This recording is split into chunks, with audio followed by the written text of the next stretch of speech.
But we got work to do here today. Because it is almost 1 month to Election Day, and I cannot believe it. And it's about time for my family to end our time in the White House. It's all right. It's all right. 2 terms. It's a reason. It's a good thing. It's a good thing.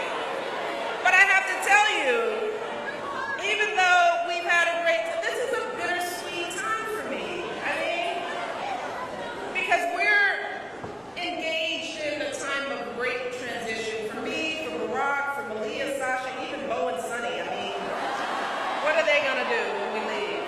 My husband's gotta find a new job. I have to find a new job.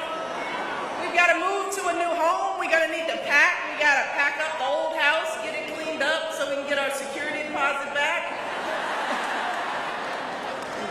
But of course, this isn't just a time of transition for my family, but for our entire country as we decide who our next president will be. And transitions like these can be difficult. They can involve a lot of uncertainty. We saw that back in 2008 when Barack was first elected. I don't know if you all remember, especially that little one there, you weren't even born.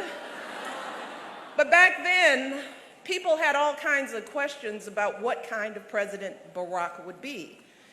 Things like, does he really understand us? Will he protect us? And then, of course, there are those who question and continue to question for the past 8 years whether my husband was even born in this country.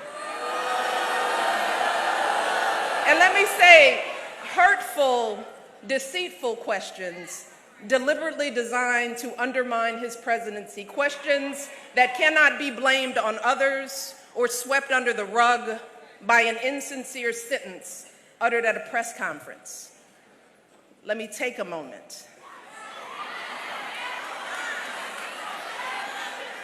But during his time in office, I think Barack has answered these questions with the example he set and the dignity he's shown by going high when they go low.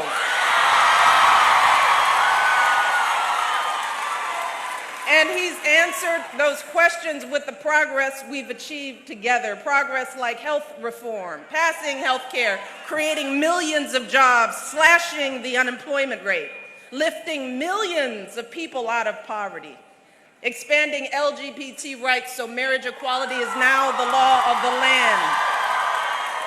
I could go on, but even after all this progress, it's understandable that folks are feeling a little uncertain as we face this next transition. So the question is, how do we sort through all the negativity, all the name-calling in this election and choose the right person to lead our country forward? Well, as someone who has seen the presidency up close and personal, let me share with you what I've learned about this job. Lessons that seem even more relevant, even more critically important after watching Monday's debate. First and foremost, this job is hard. It is the highest stakes, most 24/7 job you can possibly imagine. The issues that cross a president's desk are never easy. And solutions to persistent systemic challenges are never black and white. I mean, just think about the crises this president has faced these last 8 years. In his first term alone, Barack had to rescue our economy from the worst crisis since the Great Depression. He had to make the call to take out Osama bin Laden, respond to devastating natural disasters like Hurricane Sandy, and so much more. So when it comes to the qualifications we should demand in a president, to start with, we need someone who'll take the job seriously. Someone who will study and prepare so that they understand the issues better than anyone else on their team. And we need someone with superb judgment in their own right, because a president can hire the best advisors on earth, But I guarantee you that 5 advisors will give 5 different opinions. And it is the president and the president alone who always has to make the final call. We also need someone who is steady and measured, because when making life or death, war or peace decisions, a president just can't pop off or lash out irrationally. No, we need an adult in the White House, I guarantee you. And finally, we need someone who is compassionate, someone who will be a role model for our kids, someone who's not just in this for themselves, but for the good of this entire country, all of us. See, at the end of the day, as I've said before, the presidency doesn't change who you are, it reveals who you are. And the same is true of a presidential campaign. U.S. presidential campaigns are very long. Nearly 2.5 years, or half of one presidential term. Just think about that. So if a candidate is erratic and threatening, if a candidate traffics in prejudice, fears, and lies on the campaign trail, if a candidate thinks that not paying taxes makes you smart, or that it's good business when people lose their homes, if a candidate regularly and flippantly makes cruel and insulting comments about women, about how we look, how we act, well, sadly, that's who that candidate really is. That is the kind of president they will be. And trust me, a candidate is not going to suddenly change once they're in office. Just the opposite, in fact, because the minute that individual takes that oath, they are under the hottest, harshest light there is. And there's no way to hide who they really are. But see, at that point, it's too late.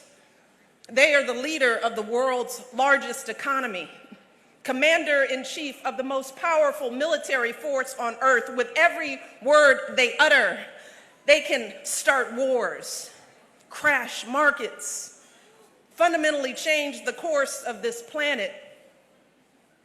So who in this election is truly ready for that job? Who do we pick? Well, for me, and I hope there are some who are still deciding here, but for me, it's very clear that there is only one person in this race who we can trust with those responsibilities, only one person with the qualifications and temperament for this job, and that person is our friend Hillary Clinton. So let me tell you why. We know that Hillary's the right person because we have seen her character and commitment, not just during this campaign, but over the course of her entire life. We've seen her dedication to public service, how after law school she became an advocate for kids with disabilities. She fought for children's health care as First Lady and for quality child care as a senator. And when she didn't become president in 2008, Hillary didn't throw in the towel. No, she once again answered the call to serve and earned sky-high approval ratings for the outstanding job she did for us as our Secretary of State. And for those who question her stamina to be president, Hillary's resilience is more than proven. As she said on Monday night, she's the only candidate in this race who has traveled to 112 countries, who's negotiated a ceasefire, a peace agreement, a release of dissidents, who spent 11 hours testifying before a congressional committee. Hillary is tough. And when she gets knocked down, she doesn't complain. She doesn't cry foul. No, she gets back up. She comes back stronger for the people who need her most. And here's what's also true. Hillary is one of the few people on this entire planet, and clearly the only person in this race who actually has any idea what this job entails, who's seen it from every angle, the staggering stakes, the brutal hours, the overwhelming stresses. And here's the thing, she still wants to do this job because she believes that she has an obligation to use her talents. What do we teach you all? To use your talents to help as many people as possible.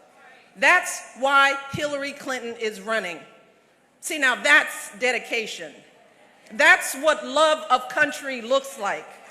So when I hear folks saying that they don't feel inspired in this election, I have to disagree. See, because for 8 years, I have seen what it takes to actually do this job. And here's what I know for sure. Right now, we have an opportunity to elect one of the most qualified people who has ever endeavored to become president. Hillary has been a lawyer, a law professor, First Lady of Arkansas, First Lady of the United States, a U.S. Senator, Secretary of State. That's why I'm inspired by Hillary. I'm inspired by her persistence, her consistency, by her heart and by her guts. And I'm inspired by her lifelong record of public service. No one in our lifetime has ever had as much experience and exposure to the presidency. Not Barack, not Bill, nobody. And yes, she happens to be a woman.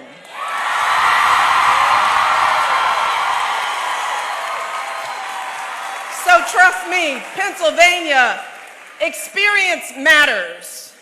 Preparation matters. Temperament matters.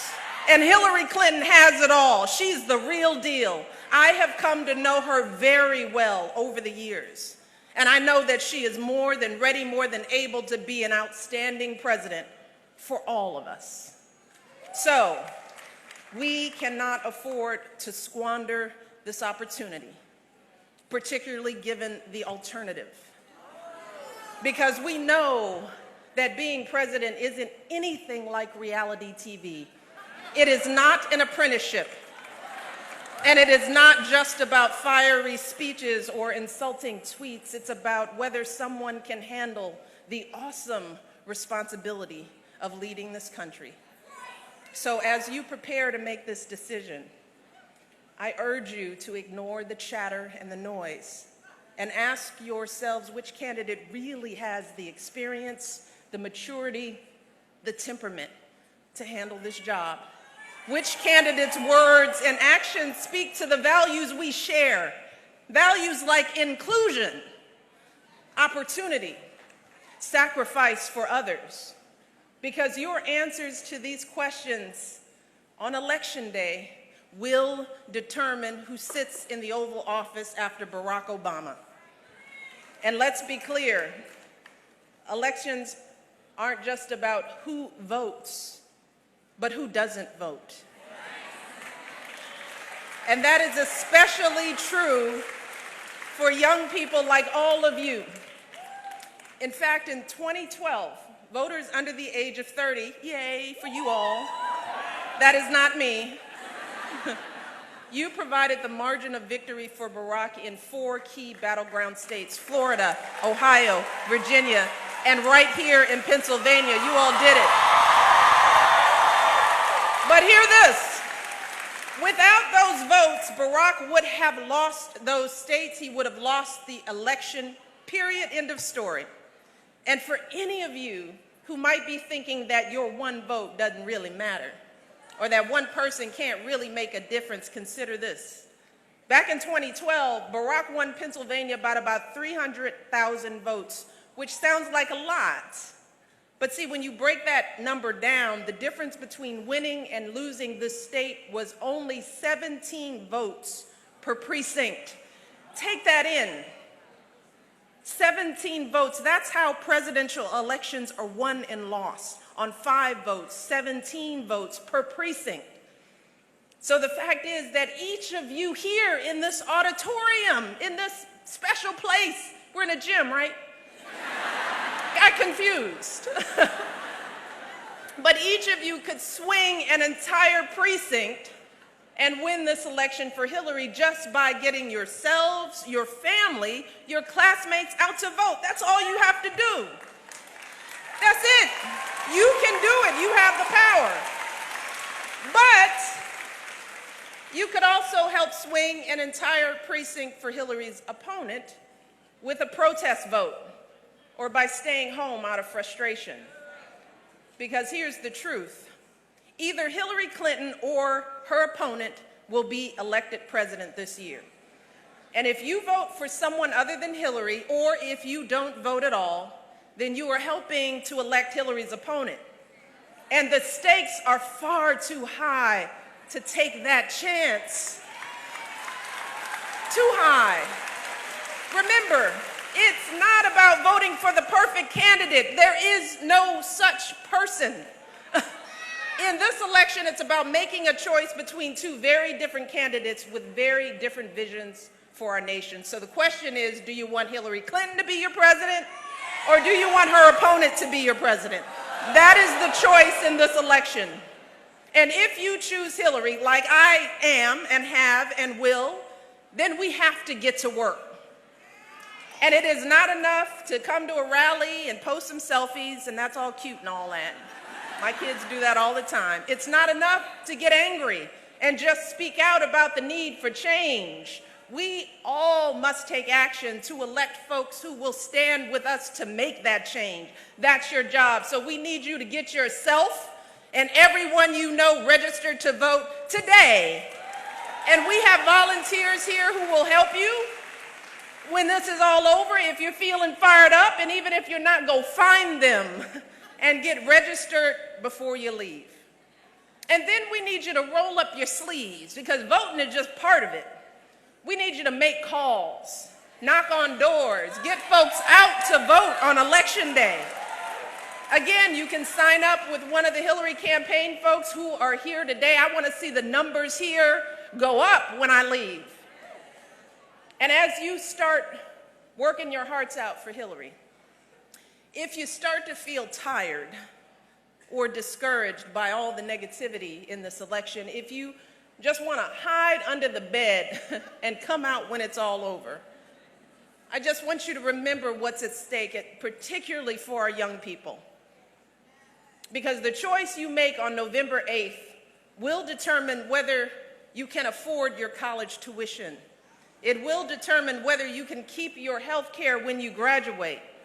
On November 8th, you all will decide whether we have a president who believes in science and will combat climate change or not.